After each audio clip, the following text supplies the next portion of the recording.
So now I'm going to show you how to incorporate the kirsch into the cake and how to prepare the final layer, a light chocolate mousse, which will vary the range of textures even more.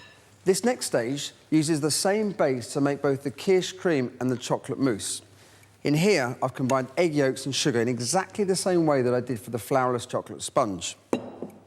Pour some hot milk over the mix and stir. As soon as that's mixed together, pop it back into the pan. Now cook this over a low to medium heat. What we're doing here is we're actually making a custard. You need to stir continuously. It doesn't take very long, 5 to 10 minutes. Now, if you have got a thermometer, cook this to 82 degrees. The custard is ready when, if you coat the back of a wooden spoon with it and just run your finger along the back. And if that line there stays apart, it's ready. Okay, at this point, we need to cool this custard down to stop it from cooking any further. The easiest way to do that is just to pop it in a bowl of ice water. Next, I need to add some gelatin. It comes like this, but before we can use it, we need to soften it. So I've got it in a bowl of cold water. 5 to 10 minutes will do the trick. Add that to the warm custard and stir until the gelatin dissolves. Next, whip the cream so it's just about pourable. Incorporate this into the custard with the gelatin. And finally, the kirsch. Oh, that takes me straight back to the Black Forest.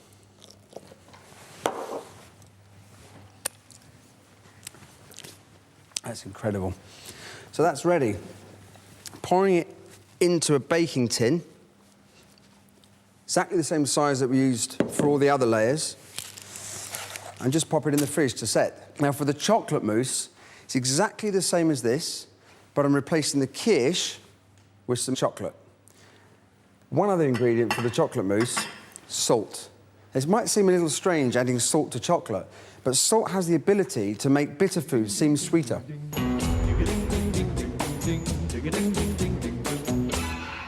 And now to the final assembly of the Black Forest Gateau. I'm starting at the base with a crunchy biscuit layer, which I'm coating with some apricot compote I've made. But it's pretty easy to find this stuff in the shops. Now that compote is going to help stick together with the next layer, aerated chocolate. You see all those bubbles? Now a layer of this, chocolate ganache. Very rich, dense chocolate mousse. Very simple to make. Warm some cream, butter and chocolate together until melted. Popped it into a piping bag and leave it in the fridge just to firm up a bit. We don't want it to get hard. Now, sour cherries. These are fantastic. They've got a wonderful balance of acidity and sweetness. Next, the flourless chocolate sponge. Now, I'm just going to brush this with the syrup so it all soaks into the sponge, makes it really moist. I'm using a mixture of the juice from the sour cherries and some kirsch.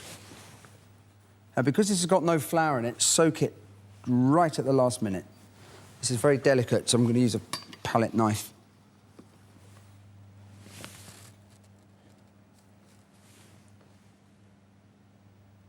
Next, the kirsch cream. Place this on some parchment paper because it makes it easier to lay it on top of the cake. Finally, the chocolate mousse. Press down lightly. Now, at this point, some of these layers are still quite soft, and we need to trim the cake up. So to make that easier, I'm going to firm it up by putting it in the freezer.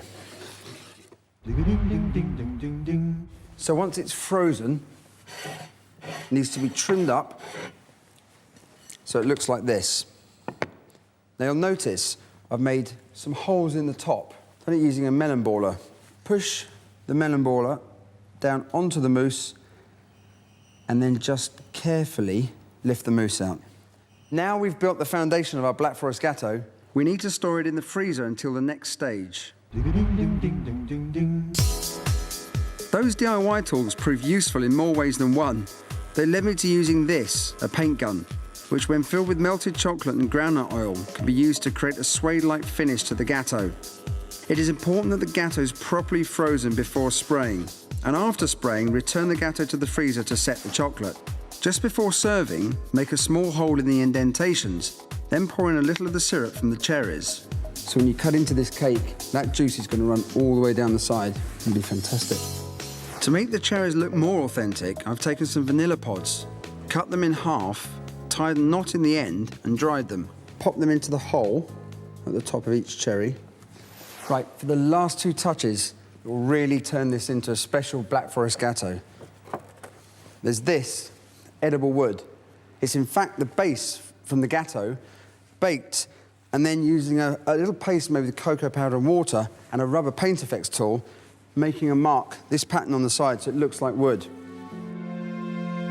What I'm really proud about this cake is it encompasses everything that's great about Black Forest Gateau. The origin in the Black Forest, my positive childhood memories, but most importantly, when you close your eyes and you put a spoonful of this in your mouth, it can't be anything else.